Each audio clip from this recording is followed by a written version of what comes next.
Dans ce cours, nous allons nous intéresser aux triangles. Tout d'abord, qu'est-ce que c'est qu'un triangle? Un triangle, c'est simplement une figure géométrique, c'est-à-dire un polygone, qui a 3 côtés et qui possède 3 sommets et 3 angles. On le voit ici. Le triangle ABC a bien 3 sommets, A, B et C. Ce triangle ABC-là a bien aussi 3 angles, au niveau de A, au niveau de B et au niveau de C. Nous allons voir quelques triangles particuliers, en commençant par le triangle rectangle. Pourquoi on l'appelle rectangle? Eh bien tout simplement parce qu'il possède un angle droit. Comme tu le vois ici, il y a un angle droit au niveau de C. Est-ce que cette figure ne te rappelle pas quelque chose? Est-ce que tu ne connais pas un triangle rectangle que en fait tu utilises très souvent à l'école? Et oui, si tu as pensé à l'équerre, tu as raison. L'équerre est bien un triangle rectangle. C'est d'ailleurs pour ça que l'équerre te permet de vérifier s'il y a des angles droits dans certaines figures ou de tracer un angle droit. Maintenant, le triangle isocèle. Qu'est-ce que ça veut dire isocèle?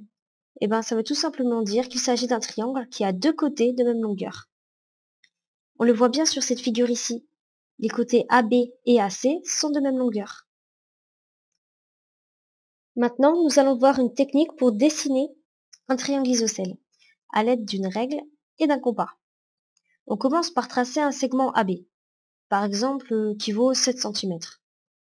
On prend ensuite notre compas et on trace un cercle de centre B et de rayon inférieur à la longueur du segment AB, par exemple ici 4 cm.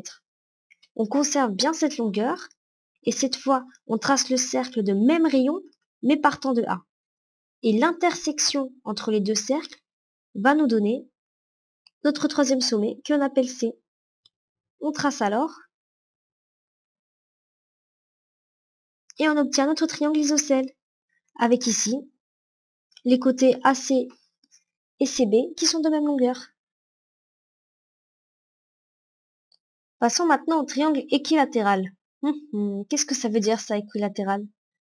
C'est très simple, ça veut simplement dire un triangle dont les 3 côtés, cette fois, sont de même longueur. Comme on le voit sur la figure, les côtés AC, AB et CB sont de même longueur. Voyons une technique maintenant pour pouvoir tracer un triangle équilatéral. On va tracer un segment de droite AB. Ensuite, avec le compas, on prend la longueur du segment AB et on trace un bout du cercle de rayon AB et de centre B. On fait la même chose, on conserve la même longueur et avec le compas, on part du point A cette fois en traçant un bout du cercle de rayon AB et de centre A et l'intersection entre les deux cercles va nous donner le point C, notre dernier point. Il nous suffit alors juste de tracer et on obtient notre triangle ABC qui a bien ses 3 côtés de même longueur.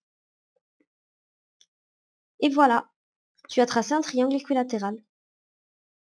À présent, tu sais tout sur les triangles.